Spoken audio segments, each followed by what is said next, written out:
बहुत समय पहले की बात है। सोलापुर नाम का एक बहुत ही सुंदर और शांत गांव हुआ करता था। उस गांव में एक गरीब लेकिन मेहनती लकड़हारा रहता था, जिसका नाम मोहन था। मोहन बहुत ही ईमानदार, सरल स्वभाव और मेहनतकश इंसान था। वह अपने काम से हमेशा संतुष्ट रहता था। उसके पास ज्यादा पैसे नहीं थे, लेकिन वह अपनी जिंदगी से खुश था। मोहन के परिवार में उसकी पत्नी प्रिया और उसके दो छोटे बच्चे राजू और पिंकी थे। मोहन गांव के बड़े लकड़ी व्यापारी सेठ धनराज के यहाँ लकड़ी काटने का काम करता था। लकड़ी काटने के बदले सेठ धनराज मोहन को पैसे देता था, जिससे उसके परिवार का गुजारा चलता था। एक सुबह मोहन काम पर जाने के लिए तैयार हो रहा था। प्रिया, मैं काम पर जा रहा हूँ। आज थोड़ा देर हो रही है, तुम बच्चों को स्कूल छोड़ाना। जी, मैं स्कूल तो छोड़ आऊंगी, लेकिन राजू और पिंकी पिछले 2 दिनों से बता रहे हैं कि स्कूल की टीचर फीस मांग रही हैं। तो जाकर फीस दे देना। प्रिया यह सुनकर थोड़ी नाराज हो गई। कहाँ से दूं? आप जो कमाकर लाते हैं उसमें मुश्किल से घर चलता है। बच्चों की फीस का इंतजाम कैसे करूं? आप सेठ धनराज से पगार बढ़ाने की बात क्यों नहीं करते? दिन ब दिन खर्च बढ़ता जा रहा है। सब्जियों के दाम आसमान छू रहे हैं। बच्चों की पढ़ाई, घर का खर्च, इतनी कम तनख्वाह में गुजारा कैसे होगा? मोहन ने गहरी सांस ली। आज मैं सेठ जी से पगार बढ़ाने की बात जरूर करूंगा। इतना कहकर मोहन काम पर चला गया।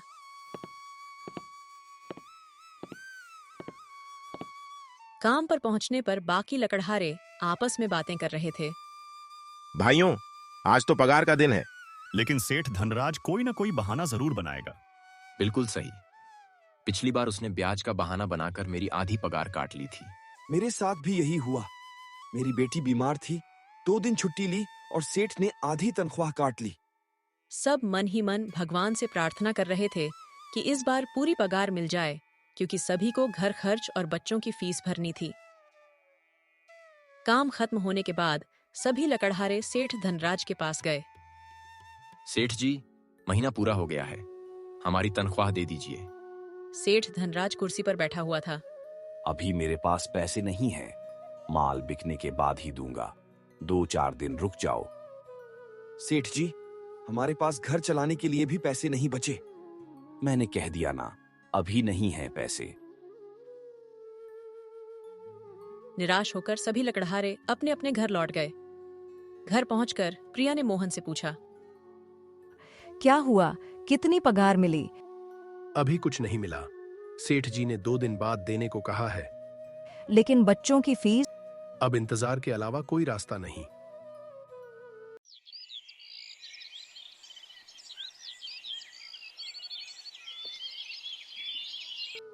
दो दिन बाद सेठ धनराज ने सबको पगार दी, लेकिन कम। किशन, ये लो तुम्हारे 2000।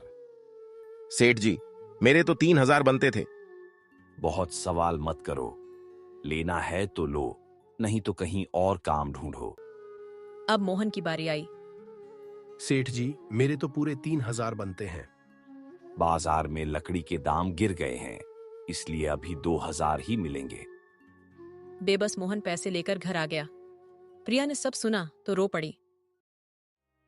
अब क्या करेंगे? मैं और काम ढूंढूंगा। शाम को कहीं और काम देखने जाऊंगा। काम ढूंढते ढूंढते मोहन गांव के बाहर पहुंचा। तभी अचानक भैंसों का झुंड उसकी ओर दौड़ पड़ा।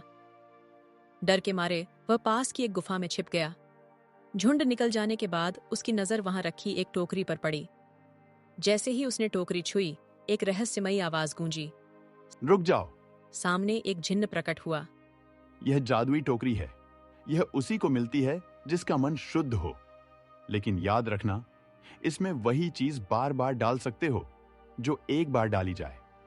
मोहन टोकरी लेकर घर आया और प्रिया को सब बताया।